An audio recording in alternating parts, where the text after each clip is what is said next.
नमस्कार दोस्तों, मेरा नाम है अंकित और स्वागत है आपका अपने YouTube चैनल सिंह जी पर। दोस्तों, जिन लोगों का पैसा सहारा इंडिया में फंसा हुआ है या जिन लोगों ने सहारा रिफंड पोर्टल पर आवेदन किया है और कुछ दिन पहले उनको एक मैसेज प्राप्त हुआ है जिसमें लिखा हुआ है सम डिफिशियंसीज, मतलब कि उनके आवेदन में कोई कमी रह गई है जिसकी वजह से उनका आवेदन रिजेक्ट कर दिया गया है।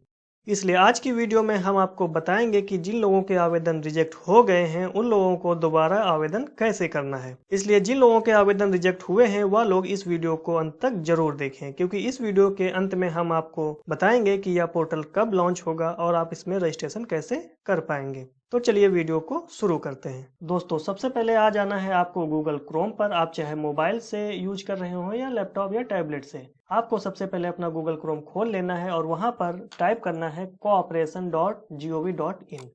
मैं इसकी लिंक डिस्क्रिप्शन में भी डाल दूंगा, वहां से क्लिक करके डायरेक्ट इस साइट पर आ जाएंगे। यहाँ पर आप नीचे देखेंगे ये CRCS सहारा जो रिफंड पोर्टल है, ये रेड कलर का, इस पर आपको क्लिक करना होगा।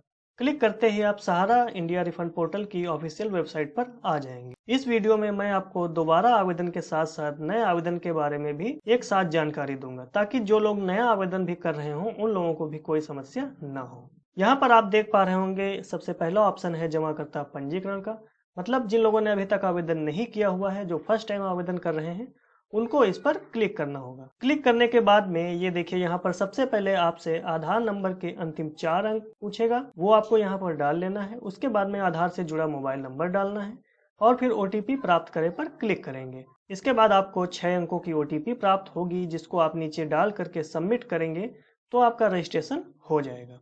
उसके बाद आपको फिर से वापस आना है और अब की बार जमाकर्ता लॉगिन पर क्लिक करना है। जिन लोगों ने एक बार आवेदन कर दिया है और उनका आवेदन रिजेक्ट हो गया है, उनको सीधे जमाकर्ता लॉगिन पर ही क्लिक करना है। क्लिक करने के बाद में सेम वैसे ही आधार नंबर के अंतिम 4 अंक और आधार से जुड़ा मोबाइल नंबर पूछेगा। यहाँ पर आप डिटेल भर करके OTP प्राप्त करें पर क्लिक करेंगे।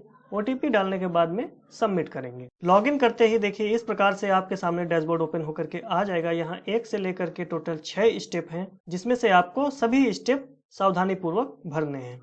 यहाँ पर देखिए पहले स्टेप में आपसे कह रहा है आधार डेटा का उपयोग करने के लिए जमाकर्ता की सहमति। यहाँ पर जितनी भी डिटेल नीचे दी हुई है आपको इसको सावधानी से पढ़ लेना है। उसके बाद में नीचे यहाँ नियम और शर्तें पर क्लिक करके मैं सहमत हूँ पर क्लिक करना है। चलिए मैं इस पर क्लिक करता हूँ।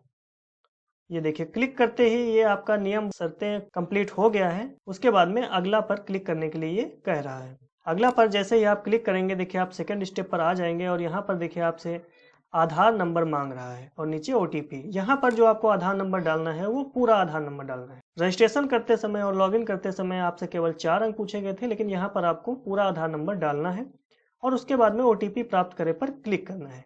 OTP आने के बाद में जैसे ही आप इसमें OTP डालेंगे और उसको सत्यापित करेंगे तो ये पूरा पेज ओपन हो जाएगा। ये देखिए यहाँ पर मैंने आधार नंबर और OTP डाल के जैसे ही सबमिट किया तो नीचे देखिए विवरण पूरा आ गया है। ये जो नीचे डिटेल आ रही है आप इसमें कोई चेंजेस नहीं कर सकते हैं या आपके आधार कार्ड से डायरेक्टली उठा ली गई है। यहाँ आपको पूरा नाम, date of birth, father name और आधार सीडेड बैंक, मतलब यहाँ पर जो ये बैंक आपको दिखाई दे रही है इसी बैंक में आपका जो सहारा इंडिया का पैसा है वह आएगा। यहाँ पर ईमेल आईडी डालने का ऑप्शन है, आप अपने ईमेल आईडी यहाँ पर डाल सकते हैं। फिर नीचे आप देखेंगे यहाँ पर अगला का ऑप्शन है, तो आप जैसे ही अगला पर क्लिक करेंगे तो आप इसके नेक्स्ट स्टेप पर चले जाएंगे। अगला स्टेप जो है वह दावा विवरण का स्टेप है। यहाँ पर जो आपके बॉन्ड या पासबुक होगी आपको उसकी डिटेल यहाँ पर भरनी होगी। सारा रिफंड पोर्टल का यह सबसे मेन सेक्शन है, तो इस सेक्शन में आपको सावधानी पूर्वक डिटेल भरनी होती है। जो लोग नया आवेदन कर रहे हैं उनके लिए बता दूं कि यहाँ पर आप देख रहे होंगे सोसाइटी का नाम। यहाँ 4 प्रकार की सोसाइटी के आवेदन अभी स्वीकार किए जा रहे हैं, तो आप इसमें से अपनी एक सोसाइटी सिलेक्ट कर सकते हैं। उसके बाद में नीचे आप देखेंगे सदस्यता संख्या, तो सदस्यता संख्या आपको यहाँ डालनी है, यहाँ खाता संख्या डालनी है। फिर नीचे पासबुक नंबर आपको डालना है। फिर जिस डेट में आपका खाता खुला है वह डेट आपको यहाँ सिलेक्ट करनी है और जितना पैसा आपने जमा किया था वो डालना है। अभी कुछ लोगों ने यहाँ पर मिस्टेक की थी कि अपना मैच्योरिटी अमाउंट डाल दिया था या पॉइंट वगैरह जोड़ करके वो डाल दिए थे, उनके आवेदन रिजेक्ट कर दिए गए हैं। तो इस बार जब आप डिटेल भरिएगा तो सही डिटेल भरिएगा। फिर नीचे देखिए पूछता है कोई आंशिक भुगतान प्राप्त हुआ हो तो इसको टिक करना है। अगर आपने कोई अपने बॉन्ड सर्टिफिकेट पर लोन लिया है तो इसको टिक करना है। फिर उसके बाद में यहाँ पर आपको फाइल सिलेक्ट करनी है। फाइल का साइज 200 KB से कम होना चाहिए या JPG मतलब फोटो के फॉर्मेट में या PDF किसी फॉर्मेट में हो आप इसको अपलोड कर सकते हैं। यदि आपके एक से अधिक दावा है, मतलब एक से अधिक बॉन्ड या सर्टिफिकेट है, तो आप एक डिटेल भर करके इसको दावा जोड़े पर क्लिक करेंगे तो वो डिटेल नीचे यहाँ पर आ जाएगी। फिर दोबारा आप अपने दूसरे दावे को यहाँ से ऐड कर पाएंगे। अभी देखिए मैंने अपना एक दावा यहाँ पर ऐड किया हुआ है। जैसा कि आप यहाँ नीचे देख पा रहे होंगे, मैंने SCCL में एक दावा डेमो के तौर पर ऐड किया हुआ है। दावा ऐड करने के बाद यदि आपसे उसमें कोई मिस्टेक हो जाती है तो आप उसको यहाँ से एडिट या डिलीट भी कर सकते हैं। जैसे ये एक दावा ऐड हुआ है, इसी प्रकार आपके यदि एक से अधिक बॉन्ड या सर्टिफिकेट है तो आप एक एक करके सबकी की डिटेल यहाँ पर भर करके ऐड करेंगे तो यहाँ 1 2 3 4 करके वो डिटेल यहाँ पर आ जाएगी। सभी दावे ऐड करने के बाद में फिर आपको अगला पर क्लिक करना होगा। क्लिक करते ही आप चौथे स्टेप पर आ जाएंगे। चौथे स्टेप पर जाने से पहले आपको एक अहम जानकारी यहाँ पर बता दूं कि जैसा आप यहाँ देखते होंगे 4 सोसाइटी है, तो चारों सोसाइटी में एक थोड़ा सा यहाँ पर अंतर है। बहुत से लोग जल्दबाजी में उसको ध्यान नहीं देते हैं, इसलिए गलती होने के चांसेस बढ़ जाते हैं। यहाँ आप देखेंगे सहारा क्रेडिट जो है, यहाँ पर इसमें देखेंगे नीचे सदस्यता संख्या और खाता संख्या डालने का ऑप्शन आता है, मतलब मेंबरशिप नंबर और अकाउंट नंबर। और फिर नीचे देखेंगे हमारा इंडिया में, वहां पर भी सेम मेंबरशिप नंबर और अकाउंट नंबर। लेकिन जैसे ही आप सहारियन पे जाते हैं, देखिए यहाँ पर मेंबरशिप नंबर और रसीद नंबर पूछता है।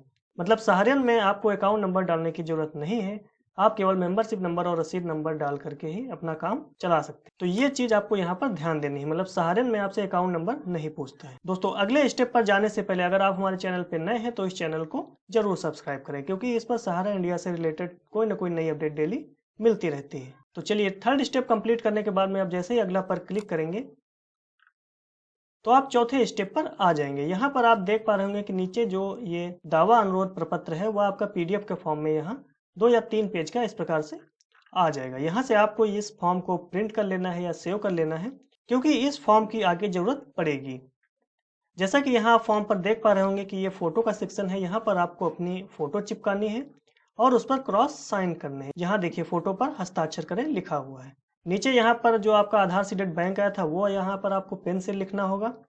उसके बाद में और नीचे आएंगे, यहाँ पर देखेंगे आपकी डिटेल जो आपने फीड की थी बॉन्ड या सर्टिफिकेट की, वो यहाँ पे दिखाई देगी। यदि यहाँ पर भी कोई कमी होती है तो अभी यहाँ पिछला मतलब पीछे जाने का ऑप्शन है, आप पीछे जाकर के उसको एडिट या डिलीट कर सकते हैं। उसके बाद में देखिए नीचे आएंगे सेकंड पेज पे और फिर उसके बाद थर्ड पेज पे। यहाँ पर देखिए आपसे साइन करने के लिए बोलेगा, यहाँ पर आपको साइन लगाना है। अगर आप अंगूठा लगाते हैं तो आपको अंगूठा लगाना है। यहाँ पर आपको अपना स्थान डाल करके और नीचे मोबाइल नंबर डाल देना है। ये सब आपको इस फॉर्म को प्रिंट करने के बाद में उस पर करना है। इस फॉर्म को डाउनलोड या प्रिंट करने के बाद में आपको दावा अनुरोध प्रपत्र जनरेट करे पर क्लिक करना होगा। क्लिक करने के बाद में ये आपका जो दावा है ये फाइनली एक्सेप्ट कर लिया जाएगा। फिर यहाँ पर नीचे आपको अगला पर क्लिक करना होगा। क्लिक करके आप 5वें स्टेप पर आ जाएंगे। यहाँ पर आपसे डॉक्यूमेंट अपलोड करने के लिए कहेगा। यहाँ पर जो आपने पीछे जो दावा भी जनरेट करके प्रिंट किया था उसमें जो मैंने डिटेल बताई वो करके आपको उसकी फोटो खींच करके उसको PDF में बना लेना है और उस PDF को यहाँ पर अपलोड करना है। यदि आपने जितने भी दावे ऐड किए हैं उनका टोटल अमाउंट यदि 50,000 रुपए से अधिक होता है तो आपको अपने पैन कार्ड की कॉपी भी अपलोड करनी होगी।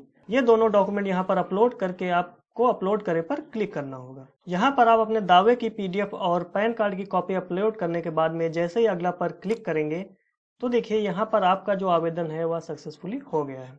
यहाँ पर देखिए लिखा हुआ है आपका दावा आवेदन संख्या दिनांक, मतलब यहाँ पर डेट लिखी हुई है और जो आपके रजिस्ट्रेशन नंबर है वो यहाँ पर लिखा हुआ है।